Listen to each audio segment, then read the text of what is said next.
पिछले दिन हमने बताया था ठोस के चुंबकीय गुण ने चर्चा किया था थोड़ा सा। उसमें हमने ये कहा था कि इलेक्ट्रॉन क्या करता है, अपनी जो नाभिक में क्या रहता है, प्रोटॉन न्यूट्रॉन ना, इलेक्ट्रॉन कक्षा में चक्कर लगाता है। तो ये चक्कर दो तरह से होता है, एक तो नाभिक के चारों ओर चक्कर लगा रहा है और दूसरा अपने अक्ष पे भी क्या कर रहा है, घूम रहा है। अपने अक्ष पे जो घूम रहा है इलेक्ट्रॉन ऐसे ऐसे कर रहा है, उसको कौन गति कहते हैं, घूर्णन गति। और नाभिक के चारों ओर चक्कर लगा रहा है उसको क्या कहते हैं, चक्रण गति। ऐसा बता दिया था हमने। यह बता दिया था कि आवेश अगर घूमता है, इलेक्ट्रॉन पे तो आवेश है, इलेक्ट्रॉन आवेश है ना, इलेक्ट्रॉन पर आवेश घूमता है, धारा प्रवाहित होता है, धारा प्रवाहित होता है तो चुंबकीय गुण पदार्थ का उस तरह से होता है। समझ गया? तो कौन कौन गति है चुंबकीय गुण जो पदार्थ में उत्पन्न होता है, उसके लिए कौन गति जिम्मेदार है, घूर्णन गति भी और चक्रण गति भी। नहीं, कैसे? आवेश का माना इलेक्ट्रॉन का नाभिक के चारों ओर। ठीक है, देखो जब इस तरह का होता है, चुंबकीय गुण उत्पन्न होने लगता है, तो इसको कहते हैं कि जो पदार्थ में चुंबकीय आघूर्ण हो गया। क्या हो गया? चुंबकीय आघूर्ण है। नहीं, क्या है? चुंबकीय आघूर्ण है। इंग्लिश में कहते हैं मैग्नेटिक मोमेंट। समझा? मैग्नेटिक मोमेंट कहते हैं। ये इससे मापते हैं, चुंबकीय आघूर्ण से मापते हैं कि चुंबकीय गुण कितना है। समझ गया? इसका जो मात्रक होता है बोर मैग्नेटन,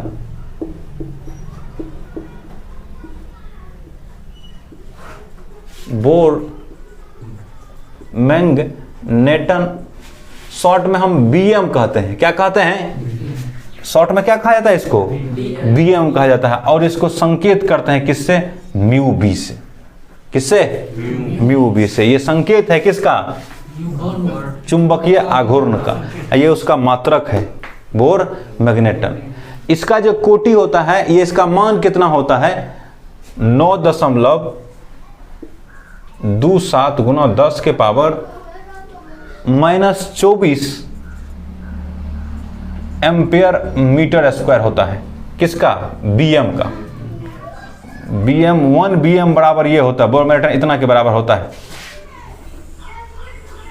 इतना चीज तुमको याद रखना चाहिए परीक्षा के दृष्टिकोण से कि 1 बोर मैग्नेटन बीएम कितना होता है? 9.27 गुना 10 के पावर -24 एम्पियर मीटर स्क्वायर।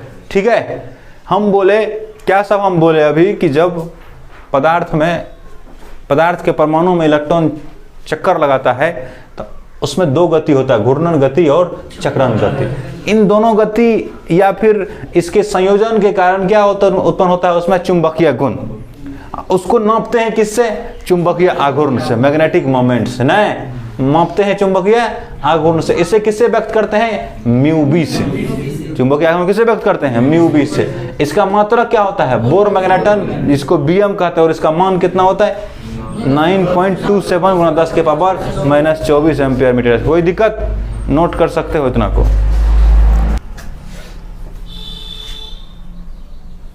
चुंबकीय गुणों के आधार पर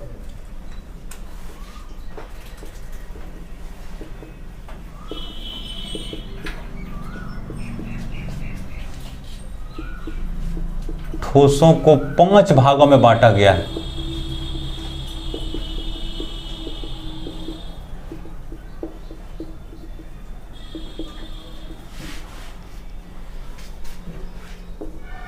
पहला है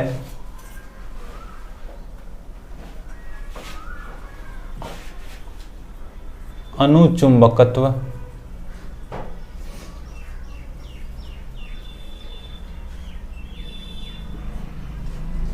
दूसरा है प्रतिचुंबकत्व,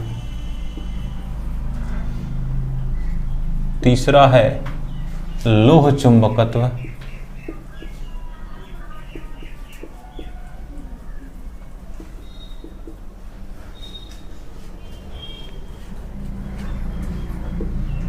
चौथा है प्रतिलोह चुंबकत्व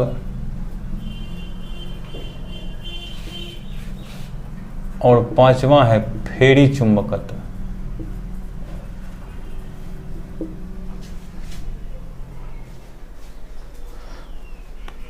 तो कितना टाइप हुआ पदार्थ का? 5 टाइप हुआ। किसके आधार पर? चुंबकीय गुणों के आधार पर। ये याद रखना है, चुंबकीय गुणों के आधार पर पदार्थ 5 टाइप के होते हैं। नहीं, पहला जो है, अब पहला क्या है? अनुचुंबकत्व ना, अनुचुंबकत्व। इसको कहते हैं, इंग्लिश में कहते हैं पारामैग्नेटिज्म। पारा, इंग्लिश में इसका क्या नाम हो जाएगा?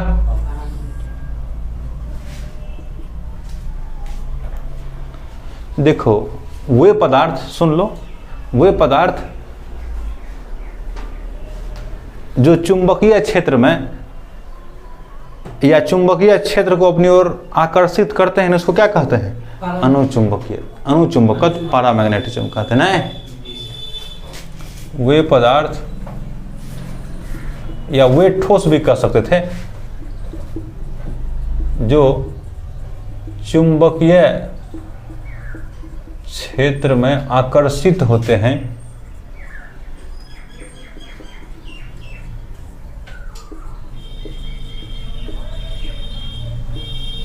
अनुचुंबक कहलाते हैं, अनुचुंबकीय पदार्थ कहलाते हैं।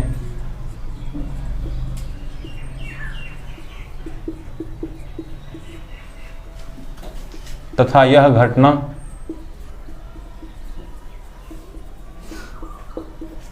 अनुचुंबकत्व कहलाती है।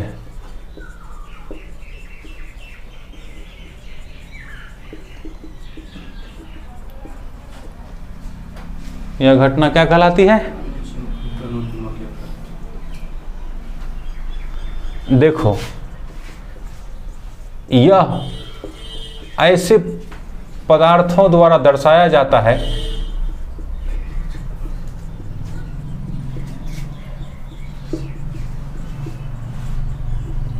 जिसके परमाणु में अयुग्मित इलेक्ट्रॉन, अयुग्मित इलेक्ट्रॉन, इंग्लिश में क्या कहते हैं? अनपेयर्ड इलेक्ट्रॉन मौजूद रहता है।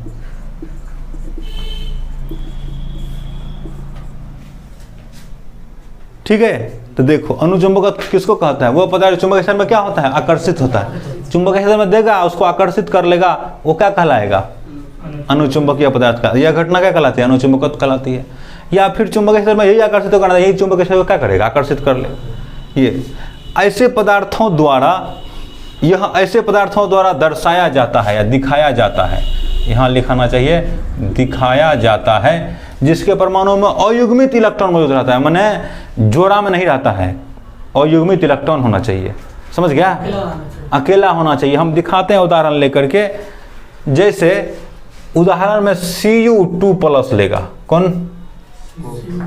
Cu2+, ये कॉपर Cu2+ नहीं, इसको देखेंगे अभी हम। तो कॉपर का परमाणु संख्या कितना? 29 में से 2 इलेक्ट्रॉन निकल गया ना, बोलो ना। इसका विन्यास करेंगे हम, तो Cu का विन्यास करेंगे तो क्या होगा? 1s2, 2s2, 2p6, 3s2, 3p6, 4s2 और 3d9 होगा जी। 2 2 4 2 6 4 6 10 2 12 18 2 20 9 29 हुआ ना। ये है Cu का। इसको बाहर अंदर लाएगा ना, इसको 3D यहाँ दिखेगा ना, ये यहाँ नहीं दिखना चाहिए। 3D कहाँ दिखना चाहिए? तो 1s2, 2s2, 2p6, 3s2, 3p6, 3d9 और 4s2 होगा। ये किसका है? Cu का ना। Cu2+ का मतलब कितना? इसमें से 2 इलेक्ट्रॉन निकल गया।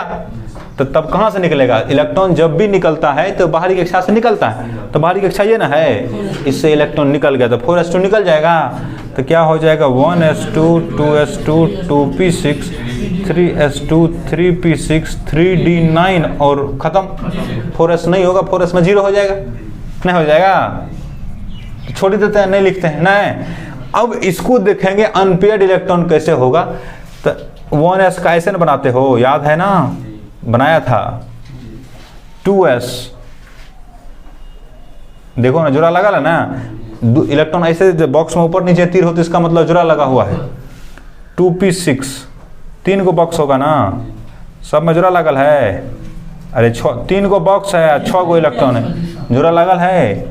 इसके बाद 3s लगा हुआ जोड़ा, 3p6 लगा हुआ जोड़ा, और उसके बाद कौन सी 3D में 5 गो बॉक्स होता है, नहीं होता है? 2 3 4 5 पहले एक एक करके ना भरता है, बोलो ना। 9 गो ना है कि 9 गो है ना? तो ऐसे हुआ, ऐसे ऐसे और ऐसे, एगो बच गया। तो यहाँ जोड़ा लगा है, यहाँ है कौन चीज? Unpaired electron. इसी के कारण ये कैसा हो गया? अनुचुंबकीय। याद रखना चाहिए अनुचुंबकीय कैसे निकलता है, समझ गया ना?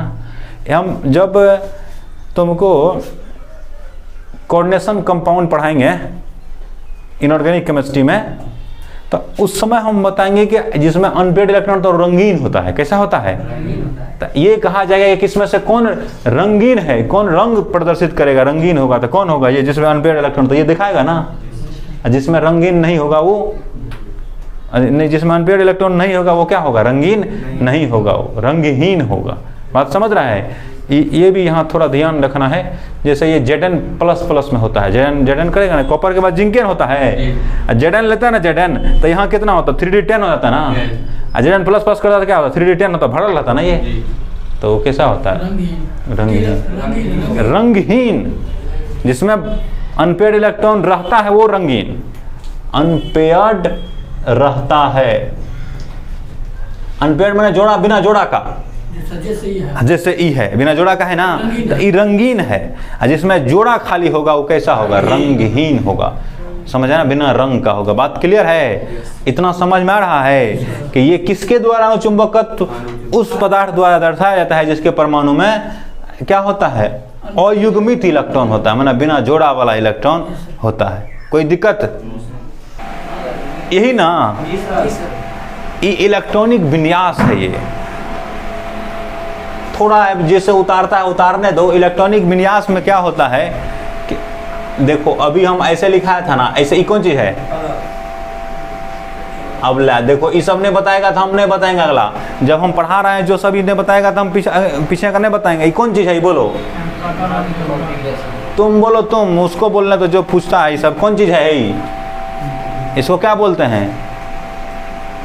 खाली हमरा से पूछेगा। नाभिक कहते हैं इसको। एक कक्षा है ना, तो कक्षा में इलेक्ट्रॉन रहता है। पहला कक्षा में कितना इलेक्ट्रॉन अधिकतम हो सकता है? बोलो तो कोई। पहला कक्षा में कितना? दूसरा में, तीसरा में, चौथा में। ठीक बोल रहा है। कैसे? 2n²। सब 12 का 2n² का फॉर्मूला है, n कक्षा संख्या है। अगर एक रखेगा ना कक्षा संख्या पहली कक्षा में, तो 1 का स्क्वायर। तो 1 का स्क्वायर कितना होगा? जल्दी बोलो। 1 का 1 गुना 2। पहली कक्षा में 2 इलेक्ट्रॉन। दूसरी कक्षा में तो यहाँ n का 2 रख देगा, 2 दूना 4 दूना 8, 3 रख देगा, 3 3 9 दूना 18, 4 रख देगा, 4 चौके 16 दूना 32। ऐसे होता है। अधिकतम है ये नहीं कि उतना होबे करेगा, अधिकतम है उतना रह सकता है। ठीक है ना?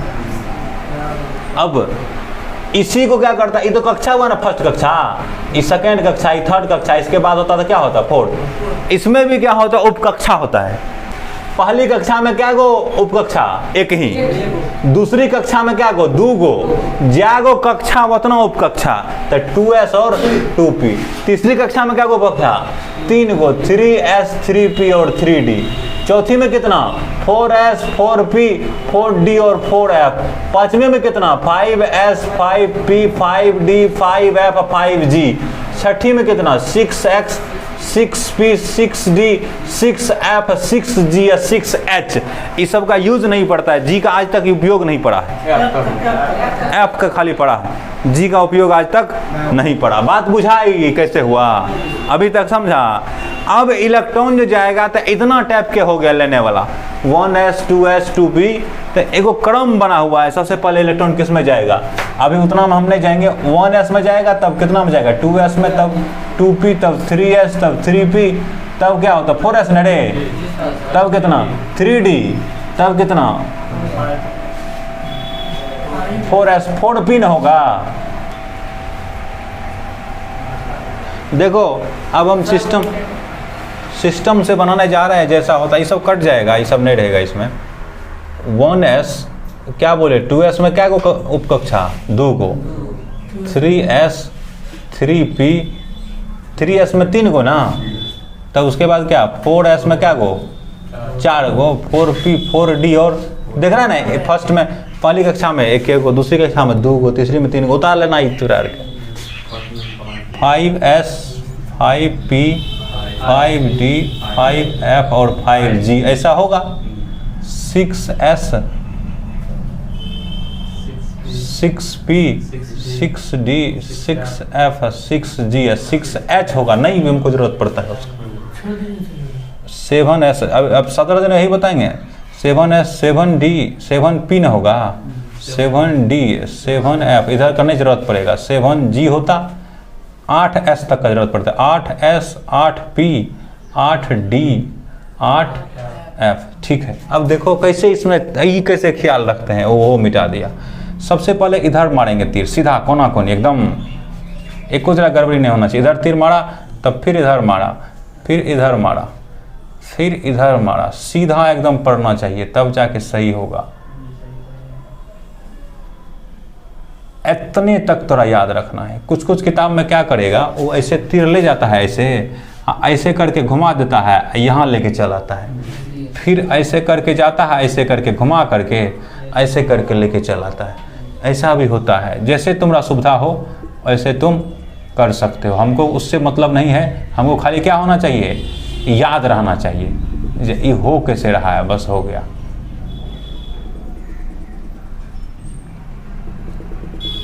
अब देखो इसका मतलब ऐसे ही जाएगा, ऐसे जाएगा, घूम के पीछे आएगा, फिर पीछे आएगा। तो चलो शुरू करो लिखना।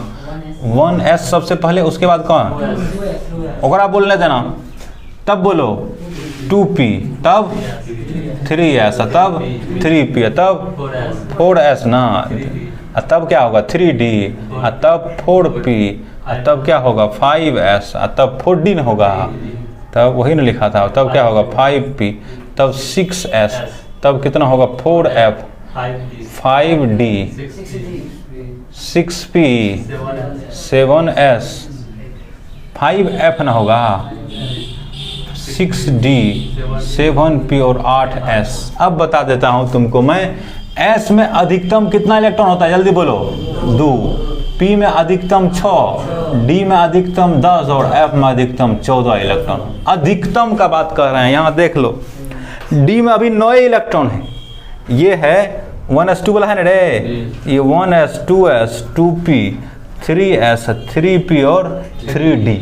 अधिकतम 10 होता है, अभी 9 है, इससे कम करेंगे तो 1 को हो सकता है, नहीं हो सकता है, अधिकतम है 9।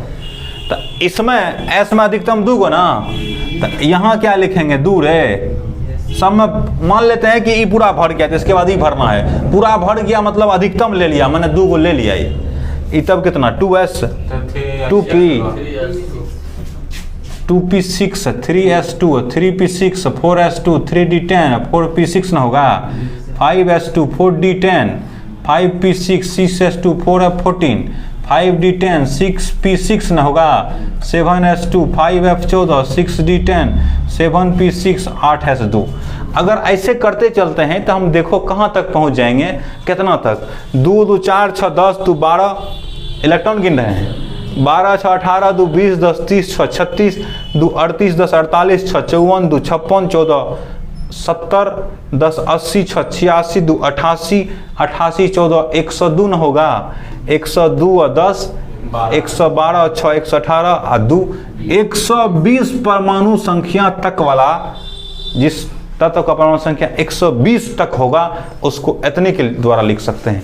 इसलिए हम उतना आगे नहीं जाते थे। यहाँ तक अगर आना है हमको 50 तक का आना है तो 50 तक में जाओ, 50 54 तक में जाना पड़ेगा, यहाँ रहेगा कहीं यहाँ 5p6 तक, समझ गया ना, इतने से तुम्हारा काम हो जाएगा। तो देख रहा है कैसे लिखे। अब देखो तुम 1s2 सबसे पहले आया है वो, तब क्या आया है देखो, उसमें देखो 2s2, तब क्या आया है 2p6 आया है, तब क्या आया है 3s2 आया, तब 3p6 आया है, 3p6 के बाद इसमें देखो 4sd था पहले, नहीं था, यहाँ देखो तब क्या था 4sd, यहाँ 20 हो गया। हमको यहाँ 10 नहीं लिए, यहाँ 9 क्यों लिए, क्योंकि हमको 9 इलेक्ट्रॉन बचा था, तो 9 गुना इसमें डालना पड़ेगा। आगे कहता गोपे नहीं, आगे तो खत्म हो जाएगा, उसमें जैसा जैसा होते चलेगा वैसा वैसा करते चलेंगे। चलो लिख लो, कौन पदार्थ है ये, अनुचुंबकीय न जी, अनुचुंबकीय पदार्थ को जब चुंबकीय क्षेत्र में रखता है ना, चुंबकीय क्षेत्र में, तब जाकर के इसमें चुंबकीय गुण आ जाता है। कौन गुण? चुंबकीय गुण। जैसे इसमें कहते हैं सब अनुचुंबकीय पदार्थ में जितना परमाणु है सबको चुंबकीय आघूर्ण होता है, जैसे अभी बताया था चुंबकीय आघूर्ण सबको होता है, लेकिन इस प्रकार से व्यवस्थित रहता है कि सब मिलकर कितना हो जाता है? 0। जैसे ही चुंबकीय क्षेत्र में आया तो सब एक दिशा में हो गया। यहाँ देखो, जैसे इधर हमने एक चुंबकीय आघूर्ण दिखा रहा है,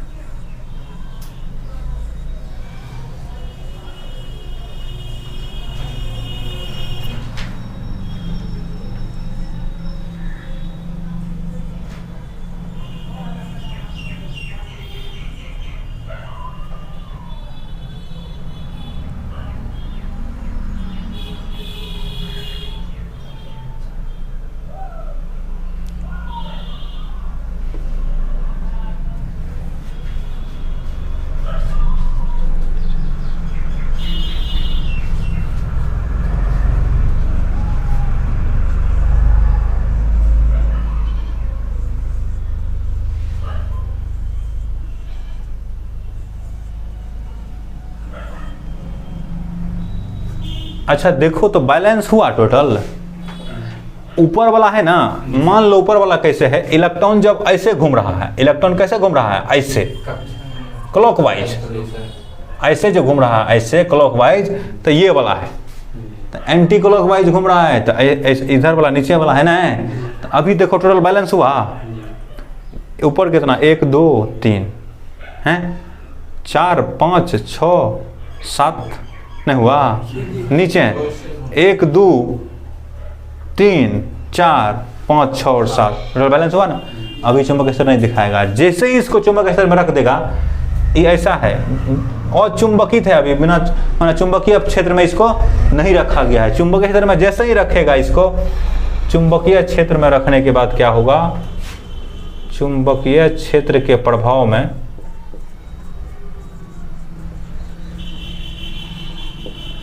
इस अधिकतर ऊपर की दिशा में हो जाएगा या नीचे की दिशा में हो जाएगा। तो हम ऊपर कर देते हैं,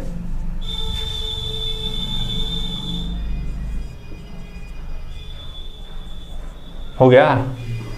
एक को नीचे करते हैं,